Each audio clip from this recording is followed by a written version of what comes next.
اوس د خدمت او د یووالي وخت دی، اوس د وطن د جوړونې وخت دی.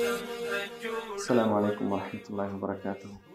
بسم الله والصلاة والسلام على رسول الله وعلى آله وأصحابه ومن والاه. أما بعد فأعوذ بالله من الشيطان الرجيم. بسم الله الرحمن الرحيم. إنما المؤمنون إخوة فأصلحوا بين أخويكم واتقوا الله لعلكم ترحمون. صدق الله العظيم. په پیل کې قدرمن ډاکټر صاحب ته او د ټولو ملګرو ته د دې خوندورې او مفیدې مجلې د پیل او د چاپ مبارکي وایم. واقعا مجله چې ما مختصرا وکتله دا چې لومړنۍ ګڼه وه، لیکن الحمدلله داسې څه پکې لیدل کېږي لکه دا مجله چې په لسګونو ځله مخکې چاپ شوې وي او دې ملګرو په دې برخه کې ډېره زیاته تجربه ترلاسه کړې وي. د مجلې اعلی صحافت، لوړ ادبیات او ګټوره محتوا او خوندور ډیزاین په هره برخه کې دا د دې څرګندونه کوي چې په دې اداره کې لوړ فرهنګي فکر موجود دی او الحمدلله دا د قدرمن د ډاکټر صاحب د مختصرې وینا څخه او بیا د ملګرو له ویناو څخه ښه جوتېږي. الله جل جلاله دې تاسو ته مزید توفیق درکړي چې دا مجله لا ډېره غني کړئ او دوامداره یې کړئ. دویم ورونو، د ثبت احوال نفوس یا د احصایې عموما یو دوه اهداف غواړم تاسو ته بیان کړم. د دې ادارې لومړنی هدف د اسلام د 5 اساسي مقاصدو څخه د یو مقصد حفظ کول دي. اسلام په پیل کې په 5 مقاصدو باندې ټینګار کوي چې یو ته حفظ النفس وایي، بل ته حفظ المال وایي، بل ته حفظ العزت وایي، وقار او هغه عزت، بل ته حفظ النسب وایي یا نسل، او بل ته حفظ عقل وایي. یعنی په ټوله کې اسلام له هر څه نه وړاندې د دغو 5 شیانو په حفظ کولو باندې ټینګار کوي. او تاسو چې د اسلام حدود وګورئ چې کومې سزاګانې حدود ټاکل شوي دي، هغه خلکو ته ټاکل شوي دي چې دغه 5 هویتونه یا 5 مقاصد د شریعت دا ماتوي. که شراب خوري نو د عقل حفظ له منځه وړي، هغه لپاره یوه سزا ده. که انسان وژني نو د انسان وژل یا د انسان د جسم د انسانیت او انسان له منځه وړل دې لپاره خپله سزا ده. که په یو پاکلمنې مېرمنې باندې ناحقه تور لګوي د هغې عزت له منځه وړي، هغې لپاره خپله سزا ده. که د چا مال له منځه وړي، غلا کوي، د هغه لپاره خپله سزا ده. او دغه راز نسب چې له منځه وړي د زنا په ذریعې سره، د هغې لپاره خپل حدود الله جل جلاله ټاکلي دي. نو په ټوله کې زه ویلی شم چې د دې ادارې یو اساسي هدف دا دی چې دغه نسب محفوظ شي، چې څوک د چا زوی دی تر څو د خپل مور و پلار عزت او وقار وساتي، د هغوی احترام وساتي، د چا ورور دی تر څو د هغه احترام وساتي، د چا پلار دی تر څو د هغه تربیه وکړي، چا ته په نسب کې نږدې دی. یو اساسي هدف دا دی او دا د اسلام له اساسي ارکانو څخه په دې دی چې که خدای نخواسته دغه اصل له منځه ولاړ شي، نو معنا دا ده لکه څنګه چې قدرمن ډاکټر صاحب اشاره درلودله، خیرخوا صاحب، د انسان هویت له منځه ځي او انسان بیا د انسانیت له دایرې څخه وځي د حیوانیت دایرې ته. انسان چې د انسانیت په دایرې کې محفوظ کړی دی، هغه دغو 5 لویو مقاصدو چې اساسي پکې د هویت د حفظ په برخه کې د نسب حفظ کول دي. او دا ډېر اساسي کار دی. الحمدلله دا کار په ډېر ښه شکل باندې لکه څنګه چې کریمي صاحب اشاره درلودله، د اسلامي امارت د نورو برخو د نورو اداراتو تر څنګ د احصایې او معلوماتو ملي ادارې دغه خپله دنده په ډیر صداقت سره او په ډیر شفاف ډول سره لکه څنګه چې په مجله کې تاسو وینئ کوم عواید چې دوی ترلاسه کړي په ډیر شفاف ډول ملت سره شریک کړي دي دغه خپل مسؤلیت ادا کړی دی. الله جل جلاله دې دوی ته مزید توفیق ورکړي. دویم هدف ورونو د هویت د ساتلو یا د حفظ کولو یو هدف دا په هیوادونو کې چې ملتونه یو له بل سره تړلي وساتي او د ملتونو ترمنځ اتفاق او یووالی رامنځته شي چې دا په اوس زمانه کې د افغانستان لپاره یو تر ټولو مهم هدف دی د افغانستان د ملت لپاره. ګورئ په نورو هیوادونو کې چې موږ تاسو وګورو داسې هیوادونه دي چې په هغه کې مختلف مذهبونه وي، مختلف دینونه وي، څوک مسیحیت کې وي، څوک په یهودیت وي، څوک په بودایزم وي، څوک سیکولر وي، څوک څه شی وي، مختلف ژبې وي هلته، مختلف نژادونه وي، مختلف شکلونه وي هلته، لیکن هغوی خپل هویت د ملي ګټو د حفاظت په خاطر او د هیواد د پرمختګ په خاطر خپل هویت ساتلی ده. افغانستان په نړۍ کې یوازینی هغه هیواد دی نږدې تقریبا، نور هیوادونه هم شته خو یو له هغو د ګوتو په شمار هیوادونو څخه دی چې د دې خلکو د ټولو وګړو دین یو دی، عقیده یوه ده، حتی په فروعي مسایلو کې مذهب هم یو دی چې حنفي مسلک دی. پاتې شول د ژبو تفاوت یا د نژاد تفاوت، دا د دې لپاره نه دی چې موږ یو په بل باندې فوقیت احساس وکړو. د دې مثال داسې دی لکه په یو باغ کې چې مختلف نوعه ګلان وي، دغه تنوع د ژبو، تنوع د رنګونو، د نژادونو دا ټولنې ته ښکلا ورکوي.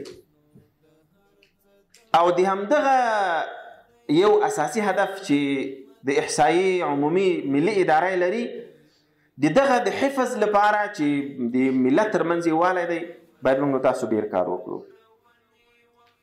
الله جل جلاله فرمایي چې انما المؤمنون اخوة، بل ځای کې فرمایي چې واعتصموا بحبل الله جميعا ولا تفرقوا. مختلف آیاتونو کې شرع لكم من الدين ما وصى به نوحا والذي أوحينا إليك وما وصينا به إبراهيم وموسى وعيسى أن أقيموا الدين ولا تتفرقوا فيه. تفرق ما پیدا کوي. بل ځای کې الله جل جلاله فرمایي ولا تنازعوا فتفشلوا وتذهب ريحكم، تاسو جګړې مه کوئ نو بیا به ناکام شي او قوت او برم به مو له منځه ولاړ شي. زما پیغام افغانانو ته دا دی ورونو، که چیرته غواړو چې موږ د خپل هیواد په پښو ودرو او هغه ارمانونه چې 43 کاله د هغو ارمانونو د تحقق په لاره کې میلیونونو انسانانو، میلیونونو ځوانانو قرباني ورکړي دي، دې ته تحقق ورکړو، یوازینی او اساسي لاره دا ده چې موږ یووالی او خپل اتفاق او اتحاد وساتو. د دې لپاره 2-3 ټکي دي ورونو چې موږ څنګه کولی شو چې یووالی وساتو. لومړنی ټکی دا ده ورونو چې د الله جل جلاله او د هغه د رسول اطاعت موږ وکړو. ګورئ کله چې نصاراو د الله اطاعت پرېښود، خدای پاک فرمایي کله چې نصاراو د الله او د هغه د رسول اطاعت پرېښود، خدای پاک په منځ کې تفریقه واچوله او سره ټوټې ټوټې یې کړل. ومن الذين قالوا إنا نصارى أخذنا ميثاقهم فنسوا حظا مما ذكروا به فأغرينا بينهم العداوة والبغضاء إلى يوم القيامة. وهغه کسان چې نصارا دي هغوی نه موږ تعهد اخیستی و چې تاسو به زما او زما د رسول اطاعت کوئ، خو چې کله هغوی په خپله برخه کې اطاعت ونه کړ، مسؤلیت ادا نه کړ، نو الله جل جلاله فرمایي وای فأغرينا بينهم العداوة والبغضاء الى يوم القيامه، تر قیامت پورې موږ د دوی په منځ کې بغض او عداوت او تفریقه او جنجالونه پیدا کړل. اساسي شی ورونو د اتفاق او د یووالي لپاره دا دی چې موږ د الله او د هغه د رسول او د الله او د رسول په قوانینو باندې منګولې ولګوو. له ځانه یې شروع کړو، خپل فامیل ته ورونه اولادونه د دې ټولو تربیه او دوی د اسلام او د الله او د رسول د اطاعت سره منسلک کړو. دا یو شی ده. دویمه دا ده چې که موږ غواړو چې یووالی وساتو، د الله حکم ده د الله جل جلاله حکم ده موږ به د خپل امیر او د خپل مشر د خپل حاکم د خپل زعیم کامل اطاعت کوو. اطیعوا الله واطیعوا الرسول واولی الامر منکم، دا هم د الله امر دی. تر څو چې دغه حکم موږ عملي نه کړو موږ کله هم یووالي ته نه رسیږو. تاسې وګورئ هغه قومونه چې هغوی د خپل زعامت سره تړلي پاتې شوي دي، هیڅوک د هغوی په وړاندې نه دي کامیاب شوي چې هغوی ته شکست ورکړي. هیڅ اقتصادي بحران د هغوی اقتصاد له منځه نه ده وړی، هیڅ اجتماعي بحران هغوی نه دي ویشلی، ځکه هغوی د خپل زعیم او د خپل مشر سره تړلي پاتې شوي. که موږ غواړو چې افغانستان د دې روان وضعیت څخه او د دې تیرو 43 کلونو ناخوالو څخه راوباسو، یو باثبات افغانستان، یو سوکاله افغانستان، یو خوشحاله افغانستان ولرو، دویم اساسي ټکی دا ده ورونو چې موږ به د خپل امیر او د حاکم نظام د مشرانو کامل او کامل اطاعت کوو. ورونو تر څو پورې چې ولس او عام خلک د مسؤلینو سره د حاکم نظام سره همکار پاتې نشي، چې فرشتې هم حاکم شي ورونو نظام نه جوړیږي. چې فرشتې هم حاکم شي نظام نه جوړیږي تر څو چې ولس همکاري ونه کړي. معنا دا چې په دې برخه کې تر ټولو اساسي ټکی د ولس اطاعت ته د خپل امراو څخه. دا دویم. دریم ټکی دا ده چې موږ په هره برخه کې چې زموږ د جامعې زموږ د ټولنې یو قشر متضرر کیږي، دا بل قشر د دا فکر نه کوي چې زما مسؤلیت دا نه دی، زما مسؤلیت دا دی چې فقط ځان او خپل اولادونه ماړه کړم. نه، باید همکاري وشي. د مسلمان یو په بل باندې حق دی، 6 حقونه دي. یو دا دی چې کله هغه مغموم شي همکاري به ورسره کوي، یو نیکه خبره به ورسره کوي، چې کله فقیر شي لاسنیوی به یې کوي. متاسفانه موږ چې دغه 43 کاله بالخصوص دا 20 کاله چې د امریکا اشغال لاندې موږ د بدبختیو ښکارو، یو اساسي علت دا و، اساسي علت چې په یو کور کې به 10 قسمه خواړه پخېدل او په څنګ کې په بل کور کې به د سهار او بیګا وچه ډوډۍ نه پیدا کېدله. تر څو پورې چې موږ یو بل ته لاس ور نه کړو، یو بل سره په غمرازۍ کې، په فقر او په مشکلاتو کې لاس یې ونه کړو، بهرنیان موږ نه پالي ورونو، بهرنیانو مرستې زموږ هیواد نه رارغوي تر څو چې په خپله یې ونه رغوو. دا دریم اساسي ټکی. او څلورم اساسي ټکی ورونو هغه د علماو مسؤلیت ته په دې برخه کې.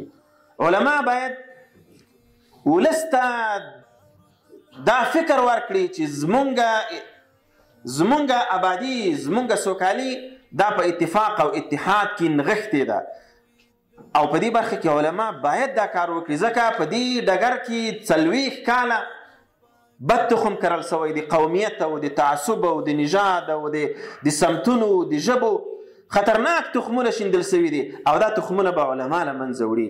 پوهان د پوهنتونونو استادان، نور قومي مشران دا به له منځه وړي، او په همدې طریقه به موږ او تاسې سوکالۍ ته رسیږو.